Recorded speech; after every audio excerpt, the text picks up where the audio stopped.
Welcome to info TV 210। Viewers, आज हम एसटीएलसी में इस्तेमाल होने वाले मॉडल्स के बारे में बात करेंगे। व्यूअर्स, रिक्वायरमेंट एनालिसिस के पहले स्टेप में हमने अपने प्रोजेक्ट के लिए कोई सूटेबल मॉडल सेलेक्ट करना होता है।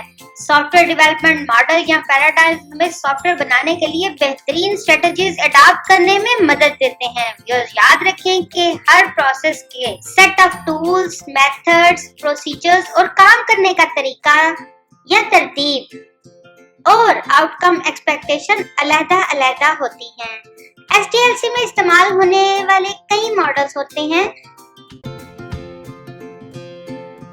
Number 5, V model. इस मॉडल को वेरिफिकेशन एंड वैलिडेशन मॉडल भी कहा जाता है। इसको वी मॉडल इसलिए कहा जाता है क्योंकि इस मॉडल में मुकम्मल सॉफ्टवेयर प्रोसेस एक वी शेप का होता है।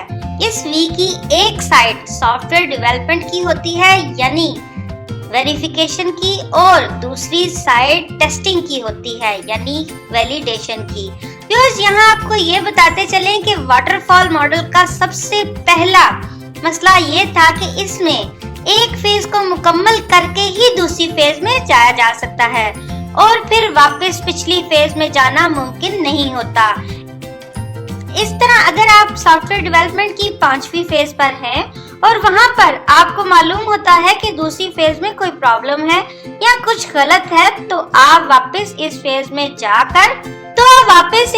में जाकर इसको ठीक नहीं कर सकते।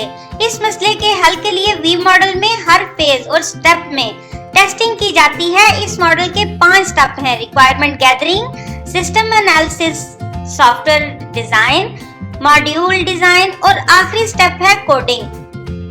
इसी तरह कोडिंग के अलावा बाकी चारों स्टेप में टेस्टिंग की जाती है। मॉड्यूल डिजाइनिंग स्टेप के लिए unit testing, software designing step के लिए integration testing, system analysis step के लिए सिस्टम टेस्टिंग और रिक्वायरमेंट गैदरिंग स्टेप के लिए एक्सेप्टेंस टेस्टिंग होती है।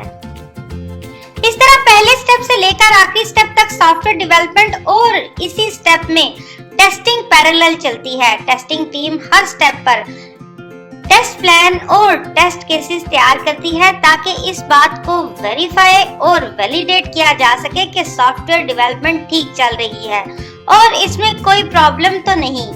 ये मॉडल अमूमन ऐसी फील्ड्स में इस्तेमाल होता है जहां सेफ्टी का लेवल इंतहाई हाई रहता है।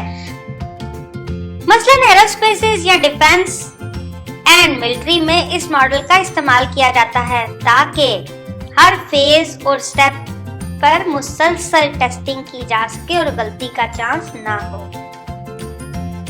तो व्यूअर्स, याद रखें कि मॉडल सिलेक्शन एक इंतहाई अहम काम है और आप जो सॉफ्टवेयर बना रहे हैं इसकी टाइप देखकर आप खुद बेहतर मॉडल सिलेक्ट कर सकते हैं। व्यूअर्स, अगर आपको हमारी ये वीडियो पसंद आई हो तो इसको लाइक, शेयर, सब्सक्राइब करें और अगर आपके जहन में कोई सवाल है तो कमेंट लिखकर आगाह करें। शुक्रिया।